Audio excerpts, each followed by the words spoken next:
76ல ஏன் அண்ணாமலை முதல்வர் ஆவார் அப்படின்னு சொல்றீங்க?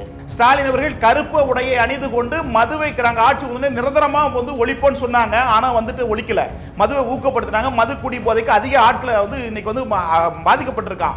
மதுவை தமிழக அரசு ஒழிப்பாரா? தமிழ்நாடு இந்த ஒயின் ஷாப் நம்பி இருக்குது. நீங்க யாரை நம்பி இருக்கீங்க? ஒயின் ஷாப் நம்பி. ரெண்டு திராவிட கட்சிகளும் எல்லாமே திருடணும். இந்த மாற்றத்தை கொடுக்கிற இடத்தில் அண்ணாமலை நான் மக்களிடம் கேட்ட கேள்வி அது அனுபவத்தின் அடிப்படையில் சொல்லுகிற பார்வையை நான் பார்க்கிறேன். உனக்கு பின்னாடி 1000 பேர் இருக்காங்கன்ற தைரியம் உனக்கு இருந்தா உன்னால ஒரு போர்ல தான் ஜெயிக்க முடியும். அதே 1000 பேருக்கு நீ முன்னாடி இருக்கிறன்ற தைரியம் வந்துச்சுன்னா உலகத்தையே ஜெயிக்கலாம். Powerful people come from. அவர் வரணும், எனக்கெல்லாம் வேற வாய்ப்பே கிடையாது. நான் வந்து கடைசி நம்பிக்கையா அவர் பார்க்குறேன்.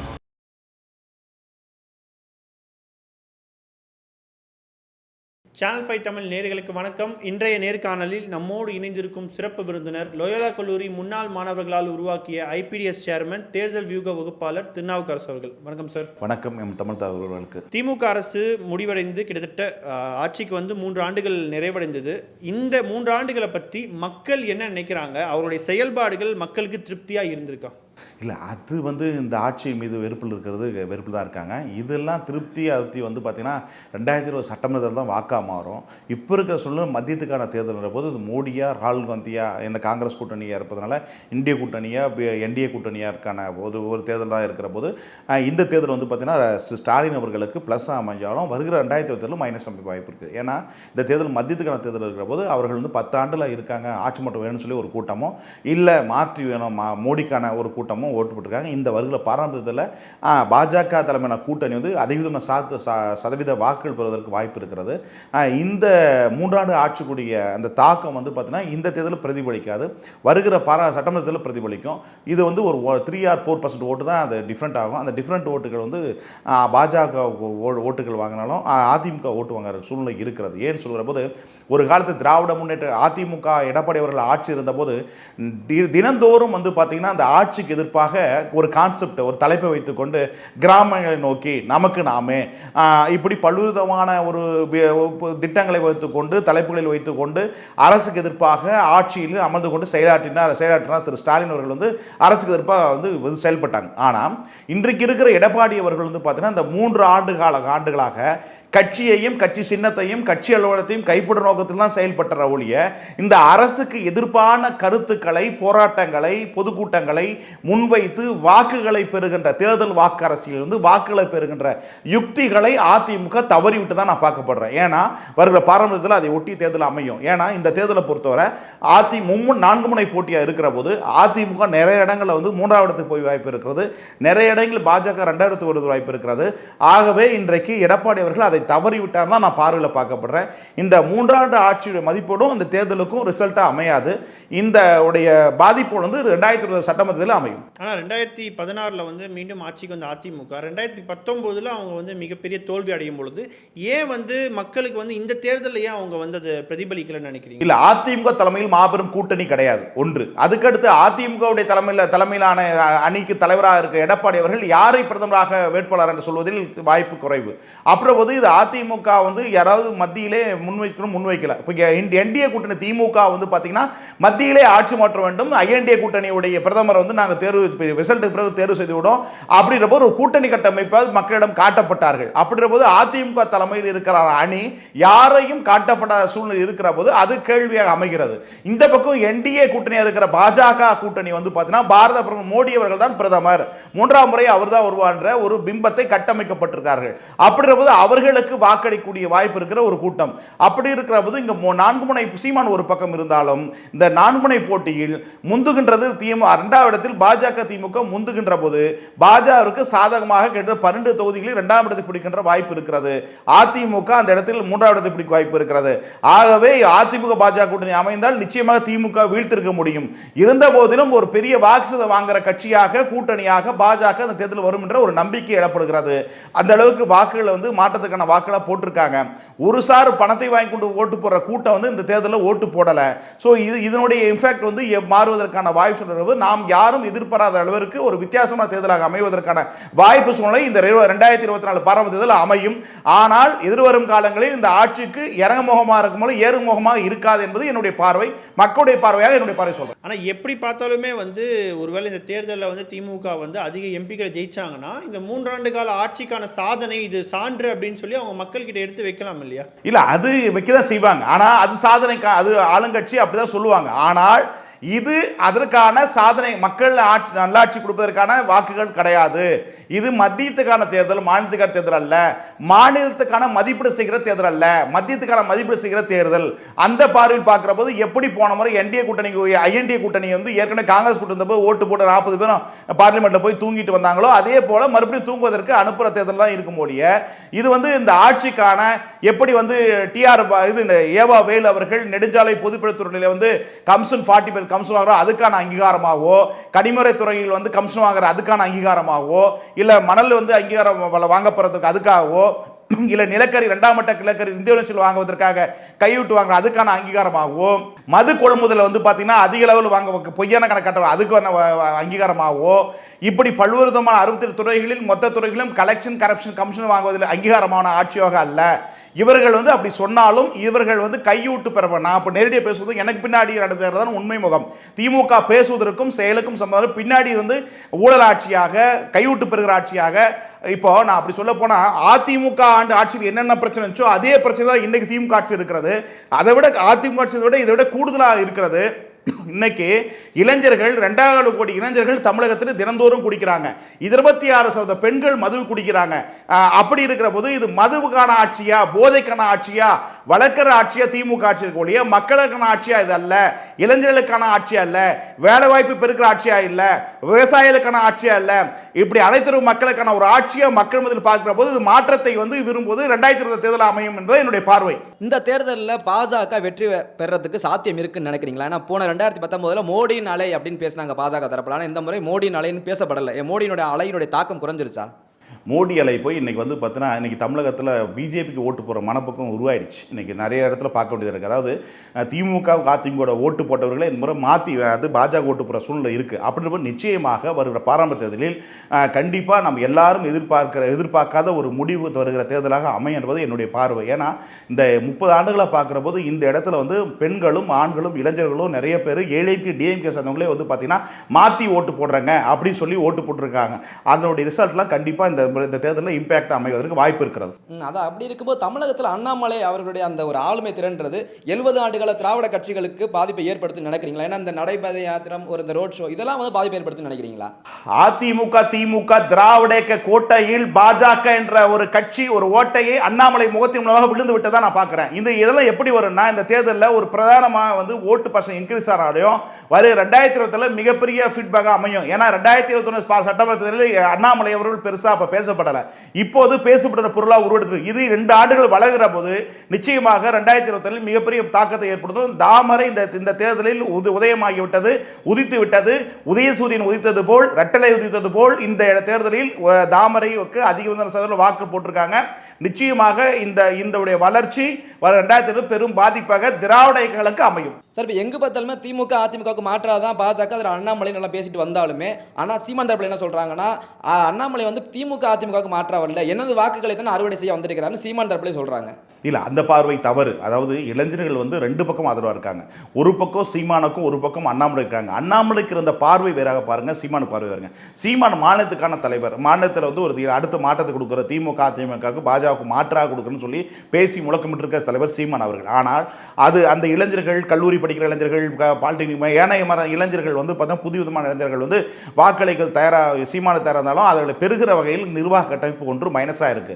அந்த இடத்துல தேசிய கட்சிக்கு பாஜக அப்படின்ற போது தேசிய பரவல் அது ஒரு மாநிலத்துடைய தலைவர்.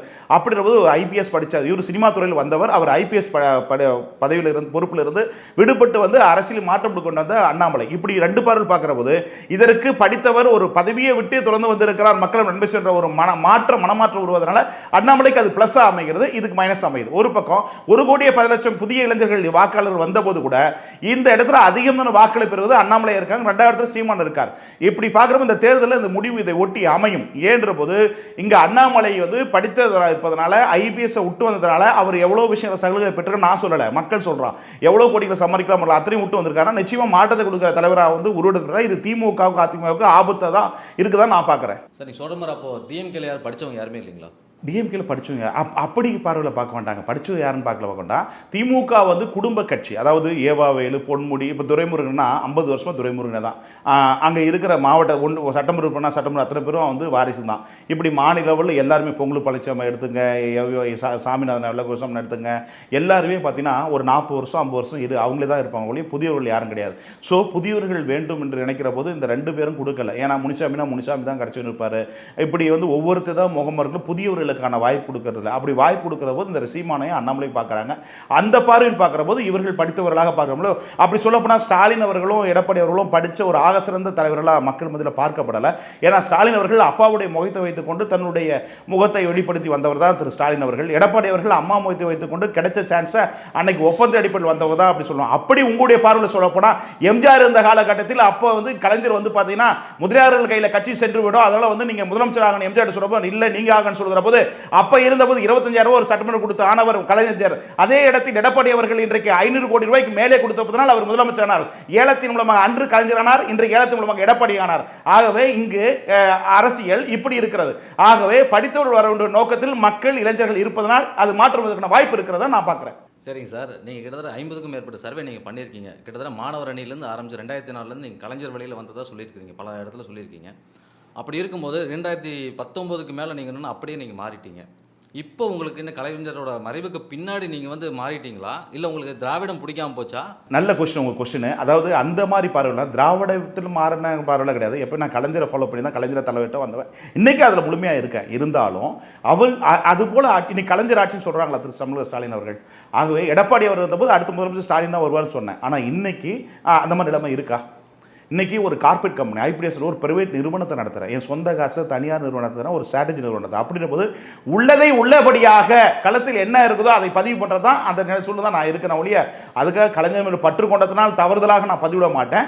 ஸோ அது வேறு காலம். இன்றைக்கு இருக்கிற சொல்லி ஒரு நிறுவனத்தை நடத்தக்கூடிய நபராக இருக்கேன். நான் 10 பேர் சம்பளம் கொடுத்து நடத்திருக்கிற நிறுவனர். அப்படின்ற போது நடுநிலையாக சொன்னால் தான் என்னுடைய நிறுவனத்துடைய பெயர் நடுநிலையாக இருக்கும், காப்பாற்றப்படும். நான் யாரோ ஒற்றை சார்பில் பேசப்படும் சொன்னால் என்னுடைய நிறுவனத்தினுடைய ரெப்புடேஷன் வந்து கெடும். அப்படின்ற போது ரெப்புடேஷனை வந்து நான் கெடுத்துக்க மாட்டேன். அதுக்கு நான் வந்து உடந்தையாக இருக்க மாட்டேன் தான் நான் பதிவு செய்யப்படுறேன். திமுகவுக்கு எதிராக தான் எங்கள் அரசியல் இருக்கும் அப்படின்னு பாஜக சொல்ல ஆரம்பிச்சாங்க.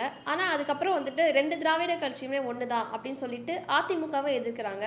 ஆனால் இப்போ அதெல்லாம் மீறி போய் அதிமுக தான் ஏதோ பிரதான எதிரி மாதிரி பிஹேவ் பண்ணுறாங்க. இது ஒரு ஸ்ட்ராட்டஜிக்கலி ராங் மூவ் தானே? யார் சொல்கிறது அப்படி? இல்லை, அவங்களோட பிரச்சாரம் எல்லாம் அப்படிதான் இருந்தது. அவங்க இப்போ வடிவேல் ஒரு படத்தில் அடே நான் தான் ரவுடின்னு சொல்லிடணும் இல்லையா? அதுபோல் தேர்தலில் வந்து தன்னைத்தானே விளம்பரப்படுத்துவது அரசியல் களம், அரசியல் தேர்தல் களம். அப்படின்ற போது அந்த இடத்துல நான் தான் தலை சிறந்தவன், ஆக சிறந்தவன், நான் தான் வந்து எல்லாருடைய நல்லவன் சொல்கிறது தான் இயற்கை.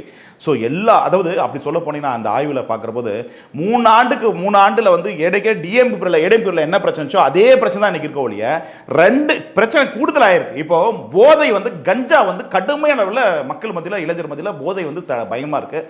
குடிப்பழகிறதுக்கு அதிகமான இளைஞர்கள் உட்பட்டு இருக்காங்க. பெண்கள் உங்களை போன்ற பெண்களே 23-26% பெண்கள் வந்து குடிக்கிறாங்க. எலைட்ஸில் போய் மது வாங்கி குடிக்கிறாங்க. அதை பற்றி சர்வே எடுத்திருக்கோம். ஒரு நாளைக்கு சராசரியாக 2 கோடி பேர் குடிக்கிறான்றது ஒரு தகவல் வருகிறது. அப்படி பார்க்கிற போது இவர்கள் எதை ஊக்குவித்தார்கள்? போதையை ஊக்குவித்தாங்க, ட்ரக்ஸை ஊக்குவித்தாங்க, கஞ்சா ஊக்குவித்தாங்க. இது போதை போன ஆட்சியோட கூடுதல் பிரச்சனையா இல்லையா? ஸோ போன ஆட்சிக்கு இது ஆட்சிக்கு என்ன டிஃப்ரெண்ட் இருக்கு? போன ஆட்சியில் என்ன துறையில் கலெக்ஷன் பெறப்பட்டார்களோ, ஒரு கல்விக்கூடத்தில் பள்ளிக்கூடத்தில் லைசன்ஸ் கொடுக்கணும், அது எப்படி பெறப்பட்டாங்களோ, எப்படியெல்லாம் வகையில் வந்து கல்லாயிட்டப்பட்டாங்களோ அதே தான் கன்யூட்டி இன்னைக்கு இருக்க ஒழிய எந்தவித மாற்றமும் கிடையாது. மக்கள் மாற்றம் அல்ல, சமுதாய மாற்றம் அல்ல, பொருளாதார மாற்றம் அல்ல, விலைவாசி மாற்றம் அல்ல, இயற்கை மாற்றமும் மாறிவிட்டது. இன்னைக்கு வெப்பமா இருக்கும், இந்த வேத்துட்டு இருக்கு. அப்படின்ற போது ஏசி போட்டாலே அப்படின்ற போது இப்படிப்பட்ட ஒரு ஆட்சி இருக்கிற போது எப்படி நல்ல ஆட்சின்னு சொல்றீங்க? ஸோ உங்க பார்வை தவறு. இன்றைக்கு திராவிடங்கள் 60 ஆண்டுல இருக்க போது அழிக்கின்ற சக்தியாக பாஜகவும் நாம் தமிழரும் உருவெடுத்துக் கொண்டிருக்கிறது. விழித்துக் கொண்டால் அதிமுக நல்லது, இல்லைன்னா கெடுதல். நீங்களே வந்து 4 முனை போட்டி அப்படின்னு சொன்னீங்க இந்த முறை. அதோட வந்துட்டு இளைஞர்கள் வந்துட்டு சீமான் பக்கமும் அண்ணாமலை பக்கம் தான் இருக்கான்னு சொல்றீங்க. ஆனா 26ல் ஏன் அண்ணாமலை முதல்வர் ஆவார் அப்படின்னு சொல்றீங்க? அதாவது நல்ல கொஸ்டின் பெண்மணி நல்லா கேட்குறீங்க. பெண்கள் மதுவால் பாதிக்கப்பட்டோம், மதுவை பூர்ண விளக்க ஒழிக்கவும் ஆட்சி திமுக ஆட்சிக்கு வந்தான கனிமொழி அவர்கள் வந்து அதுக்கடுத்து வந்து பார்த்தீங்கன்னா ஸ்டாலின் அவர்கள் கருப்பு உடையை அணிந்து கொண்டு மதுவை நாங்கள் ஆட்சி வந்து நிரந்தரமாக வந்து ஒழிப்போன்னு சொன்னாங்க. ஆனால் வந்துட்டு ஒழிக்கல, மதுவை ஊக்கப்படுத்தினாங்க. மது குடி போதைக்கு அதிக ஆட்களை வந்து இன்னைக்கு வந்து பாதிக்கப்பட்டிருக்கான். மதுவை தமிழக அரசு ஒழிப்பாரா? தமிழ்நாடு இந்த ஒன் ஸ்டாப் நம்பி தான் இருக்குது. நீங்கள் யாரை நம்பி இருக்கீங்க? ஒன் ஸ்டாப் நம்பி.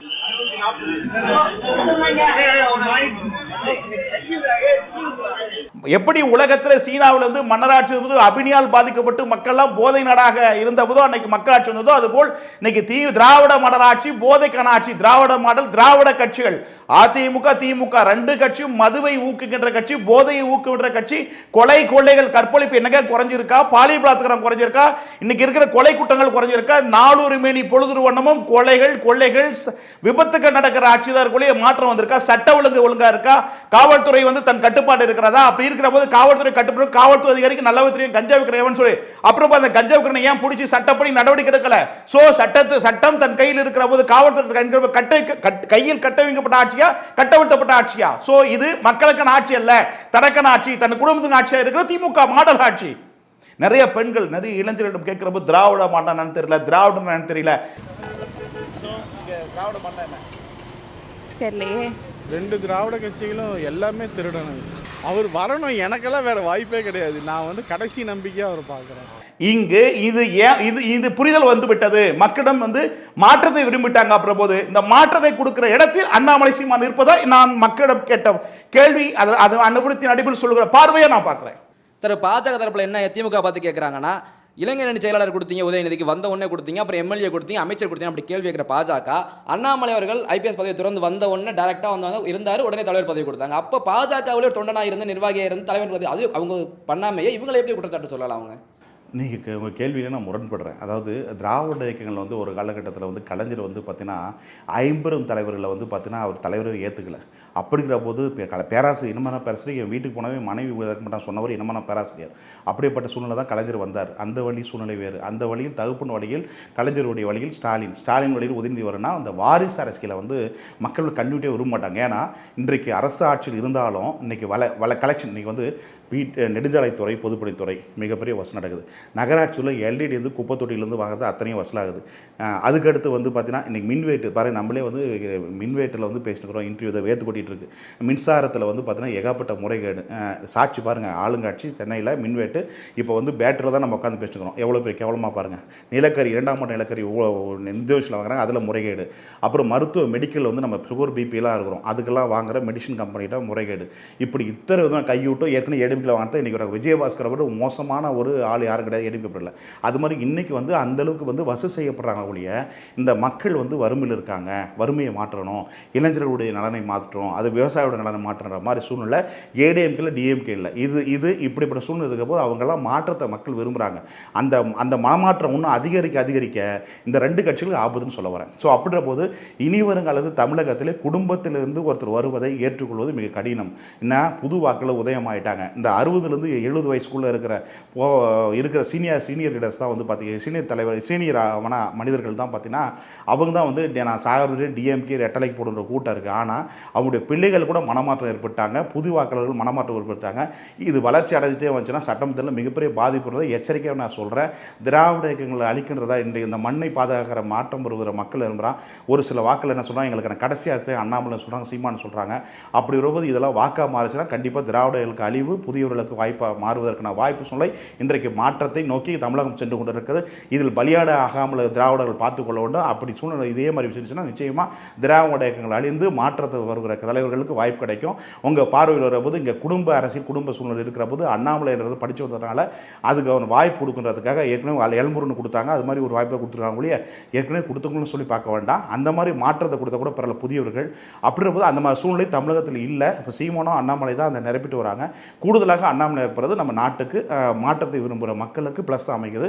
இந்த நிலை செல்லாமல் இருந்தால் திராவிட கட்சிகளுக்கு நல்லது. சார் நீங்கள் புதிது சொல்லும்போது பழமையை மறக்கணும்னு நினைக்கிறீங்களா? ஏன்னா இப்போ கட்சியை பாஜகன்னு சொல்றதை விட அண்ணாமலைன்னு சொல்லிட்டு இருக்காங்க. அதுக்கு முன்னாடி கட்சியை கட்டமைத்த தமிழிசை சவுந்தரராஜன் இருக்காங்க, ராஜா அவர்கள் இருக்காங்க, பொன் ராதாகிருஷ்ணன், இவங்களெல்லாம் இப்போ மறந்துட்டாங்களா மக்கள்? அண்ணாமலை மட்டும் தூக்கி பிடிச்சி பேசுறாங்களே. சார்ந்தே போக வேண்டாம். உங்களுக்கு நான் தேசியத்தை ஒப்பிட்டு சொல்கிறேன்.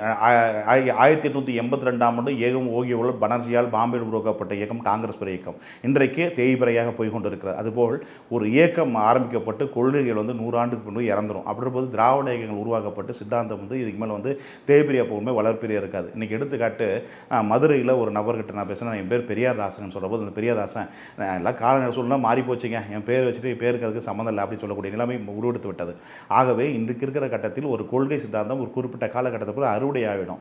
அப்படி அறுவடையாகின்ற கட்சியாக தான் திமுகவும் காங்கிரஸும் இருக்குது. காங்கிரஸில் ஏதாவது வயசான வயது மூப்பானவர்களை தாண்டி இளையவர்கள் யாராக இருக்கானா? எத்தனை பேர் இருக்கான்னு சொல்லுங்கள் பார்ப்போம். ஸோ திமுகவில் பார்த்தீங்கன்னா சீனியர் சிட்டிசன் லீடர்ஸ் இன்னைக்கு ஏவாவேலு என்ன வயசு, பொன்முடி என்ன வயசு, துரைமுருகன் என்ன வயசு, எம்ஆர்கே பணிச்சன் என்ன வயசு, கேகேஎஸ்ஆர் என்ன வயசு, இருக்கிற அத்தனை பேரும் என்ன வயதுக்கு உட்பட்டவங்க இளைஞர் எத்தனை பேர் இருக்கான்? ஸோ அப்படி இளைஞர் அவர் டிஆர்பியுடைய மகன், ஸ்டாலினுடைய மகன், இப்படி அவங்களுடைய மகன் தான் வரனுடைய புதியவனுக்கு வாய்ப்பு இருக்கா? அப்படி வாய்ப்பு இல்லாத போது இங்கே புதிய மாற்றம் வருகிற இளைஞர்கள் 1,10,00,000 பேர் வாக்கில் புதுசாக வரவன் புதுசாக சிந்திப்பானா, பழையால சிந்திப்பானா? ஸோ பழைய சிவாஜி படத்தை பார்ப்பானா, புதுசாக வர ஹீரோவை பார்ப்பானா? இன்றைக்கி ஹீரோக்கள் மோகனில் சினிமா எடுத்துக்காட்டு உங்களுக்கு சாதம் சொல்கிறேன். சினிமாக்குள்ள ஹீரோக்கள் ஒரு காலகட்டத்தில் பார்த்தீங்கன்னா ஒரு ஹீரோ போட்டால் தான் அந்த ஹீரோ தான் ஃபாலோ பண்ண சொன்னீங்க. அப்படி இல்லை, கதையும் பாட்டு நல்லா இருந்துச்சுன்னா இன்றைக்கி ஓடுது. இன்றைக்கி லவ் டுடேன்னு ஒரு படம் எப்படி ஓடிச்சு, இன்றைக்கி மற்ற ஏனைய படங்கள் எப்படி ஓடிச்சு? அதாவது கால மாற்றம் ஏற்பட்டுச்சு, கால சூழ்நிலை ஏற்பட்டுச்சு. அப்படி இருக்கும்போது கால மாற்றங்கள் உருவாகிறது, மனமாற்றம் ஏற்படுகிறது, நிச்சயமாக மாற்றம் வரும். அப்படி மாற்ற ஒரு வாய்ப்பை இவங்களுக்கு களம் உருவெடுத்து கொண்டு இருக்கிறதா நான் பார்க்குறேன். சரி, தாண்டி திமுக அரசாங்கம் வரும்போதே பார்த்திங்கன்னா பல திட்டங்கள் அறிவித்து தான் இந்த தேர்தலையே சந்தித்து வெற்றி பெற்றாங்க. அது மட்டும் இல்லாமல் பெண்கள் நிறைய அதிருப்தியில் இருக்காங்கன்னு சொன்னீங்க. ஆனால் பெண்களுக்கு தான் இந்த அரசாங்கம் பல சலுகைகள் கொடுத்துருக்காங்க. உதாரணத்தில் சொல்ல போனால் பேருந்தில் இலவச பேருந்தாக இருக்கட்டும், அது இல்லாமல் டிகிரி படிக்கிற பெண்களுக்கு மாதம் 1000 ரூபாயாக இருக்கட்டும், அதே மாதிரி பெண்களுக்கு மாதம் 1000 ரூபாய். இந்த மாதிரி பெண்கள் சம்பந்தமான விஷயங்கள் அதிகமாக இந்த கவர்மெண்ட் கான்சன்ட்ரேட் பண்ணி போகும்பொழுது பெண்கள் அதிருப்தியில் இருக்காங்கன்றது ஒரு முரண்பாடாக தெரியலையா? கேள்வி கேட்டேன். நான் ஒரு கேள்வி கேட்கவா? சரி, இந்த வர பாரம்பரிய நடச்சு இல்லையா, அதில் யார் ஓட்டு அதிகமாகச்சு, யார் ஓட்டு கம்மியாக இருக்குது? ஆண்கள் ஓட்டு ஆண்கள் ஓட்டு அதிகமாக பெண்கள் ஓட்டு கம்மியாக இருக்கா இல்லையா? பெண்கள் வாக்கில் தான் அதிகம் தமிழ்நாட்டில், ஆண் வாக்கில் கம்மியாக இல்லையா? அப்புறம் போது பெண்கள் ஓட்டு ஏன் இந்த இடத்துல போலிங் கம்மியாச்சு? அப்படின்னா பெண்கள் ஓட்டு அதிகமாக இருக்குன்னா 1000 ரூபாய்க்கும் அதுக்கடுத்து மற்றத்துக்கும் வரவேற்பு இருக்கும்ல, வரவேற்பில் தான் குறைஞ்சிருக்கு. அது ஒன்று. இன்னைக்கு குடிச்சு எல்லாம் வெறுத்து போயிருக்காங்க. அதோடைய ஓட்டு அதிகமாக போகல. ஒன்று 1000 ரூபாய் பார்த்தீங்கன்னா 25% தான் போயிருக்கு, 75% போகல. ஸோ இதெல்லாம் மைனஸ் போது பெண்கள் எப்படி வரவேற்புன்னு சொல்லலாம்? வரவேற்பு கிடையாது. ஸோ அப்படி போது இதை இன்னும் கூடுதலாக எஃபெக்ட் வரும்னா இந்த வருகிற புதியவர்கள் புது மாற்றத்தை கொடுப்பவர்கள்லாம் பூரண மதிப்பு கொண்டு வந்து சொன்னால் திமுக தமிழ் நம்பிக்கை வரல. இந்த கட்டாயம் சொன்னான்னா நிச்சயமாக அடுத்த எலெக்ஷன்லாம் கண்டிப்பாக ஃபீட்பேக் அமையும். பெண்கள் ஓட்டே மாறுவதற்கு வாய்ப்பு இருக்கிறது. ஏன்னா திமுக 2 கட்சி மீது நம்பகத்தன்மை மக்கள் மத்தியில் இழந்துட்டாங்க. ஸோ இதுக்கு மேலே இந்த பூரண மதிப்புக்கு எந்த கட்சி சொல்லுதோ அவங்களுக்கு பெண்கள் ஓட்டு தாராளமாக போடக்கூடிய வாய்ப்பு சூழ்நிலை களத்தில் இருக்குது. சார், அண்ணாமலை எப்போவுமே அவருக்குன்னு ஒரு ப்ரிவிலேஜ் இருக்குல்ல. அவர் பிறக்கும் போதே ஒரு வெல் செட்டில்டு ஃபேமிலியில் தான் பிறந்திருக்காரு. அவர் அதையே அக்னாலேஜ் பண்ணவே மாட்டேங்கிறாரு எந்த இடத்துலையுமே. எப்படி பண்ணுவாங்க சார்? ஒரு திறமையான ஒருத்தர் எப்போயுமே ஏற்றுக்க மாட்டாங்க சமுதாயம். அதாவது அவங்க ஏற்கனவே இந்த சம்மாரிச்சிட்டு மிதப்பில் இருக்காங்க இல்லையா, அவங்க மட்டத்தில் தான் பார்ப்பாங்க. ஒருத்தன் அடிக்க தான் ஒருத்தன் உருவெடுப்பான். ஸோ அது மாதிரி ஒருத்தர் இந்த கட்சிகள் திமுக திராவிட இயக்கங்கள்லாம் ஒருத்தனை தட்டி பேச தான் தலைவனாக உருவெடுப்பான். அந்த மாதிரி இவங்க ஒருத்தன் புதுசாக வர வைக்கணும், தன்னுடைய மைனஸ் ஆகிறத விரும்ப மாட்டாங்க. அப்புறம் போது இவங்க திமுக எப்பவுமே திட்டிகிட்டே இருந்தாங்க, நீ கெட்டவன் நான் கெட்டவன் சொல்லி ஆட்சியை பிடிச்சிட்டு ஏமாற்றிட்டாங்க மக்களை. இதில் திடீர்னு ஒருத்தர் புதுசாக நுழைச்சி ஒருத்தர் வர்றபோது ஏற்றுக்க மாட்டாங்க. அது அப்புறம் அப்படி தான் வரதான் செய்யும். இதை தாண்டி வந்தால் தான் அவங்க தலைவன், இல்லைன்னா தலைவன் கிடையாது.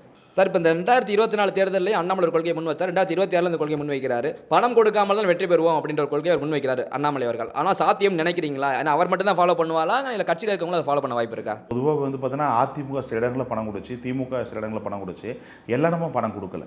ஊட்டியில் கூட பார்த்தீங்கன்னா ராஜா சில இடத்துல பணம் கொடுத்தாரு, இடத்துல பணம் கொடுக்கல. பிஜேபியும் பிஜேபி வாக்காளர் சுத்தமாக பணம் கொடுக்கல. அதிமுக சில இடங்களில் 250 ரூபா பணம் கொடுச்சு, எல்லா இடத்துலையும் பணமும் கொடுக்கல. அப்படி இருக்கும்போது கொஞ்சம் குறைஞ்சிருக்கு. அப்படி மேபி கூட்டம் ஓட்டு போடலை, அதுவும் உண்மைதான், இல்லைன்னு சொல்லலை. ஆனால் இந்த முறை வந்தால் நல்லது. ஏன்னா ஊழலை ஒழிப்பணும், இந்த குடும்ப ஆட்சி ஒழிக்கணும்னா இந்த சிஸ்டம் வந்துச்சுன்னா நிச்சயமாக மனமாற்றம் ஏற்பட்டு கரெக்டான இடத்துல தேர்வு பண்ணி ஓட்டு போடுவாங்க. ஸோ வருகிற 2020 இதே போல் அமைஞ்சால் நல்லது. தேர்தல் ஆணையம் ஆனால் செயல்பாடு சுத்தம் மோசமான செயல்பாடு.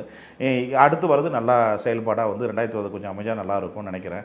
ஸோ கண்டிப்பாக இன்னைக்கு இருக்கிற சூழ்நிலையில் பார்த்தீங்கன்னா தமிழகத்தில் இந்த போக்கு சேர்ந்தது. இதை முழுமையாக கொடுத்தாங்கன்னா நல்லது அப்படின்னு நான் மக்கள் மத்தியில் இப்போ பரவலாக வந்து கொஞ்சம் ஓட்டுக்கு பணம் கொடுக்குறது கொஞ்சம் குறைஞ்சிருக்கு, இந்த தேர்தலில் கொஞ்சம் குறைஞ்சிருக்கு. அரசியல் வந்த புதுசில் நான் இங்கே ஒரு 500 தலைவர்களை உருவாக்குறதுக்காக வந்திருக்கேன் அப்படின்னு அண்ணாமலை சொன்னாங்க.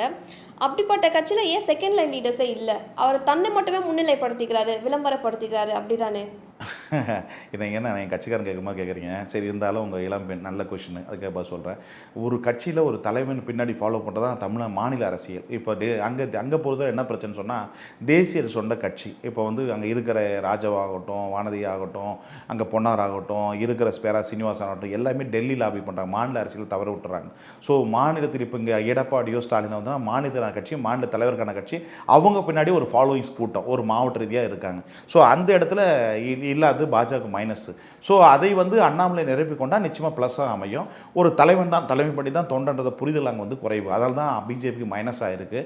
இப்போ திமுகவில் திரு ஸ்டாலின் பின்னாடி எல்லா மாவட்ட அளவில் மாவட்ட கிங் மேக்கர் இருக்காங்க. ஸோ இது எடப்பாடிக்கும் அதே மாதிரி கிங் மேக்கர் இருக்காங்க. எஸ்பி வேலுமணி, முனிசாமி, ஜெயக்குமார், இப்படி பிராண்டான மாவட்ட ரீதியாக தலைவர்கள் இருக்காங்க. ஸோ அப்படின்ற போது இந்த தேசியத்தினுடைய லாபி பண்ணுறதுனால எங்கள் மாநிலத்தை தவறி விடுறாங்க. அதனால் அண்ணாமலை அவர்களுக்கு வந்து அந்த மாதிரி ஒரு கட்டமைப்பு உருவாங்கன்னா நிச்சயமாக நல்ல ஒரு வாய்ப்பு இருக்க தான் நான் பார்க்குறேன்.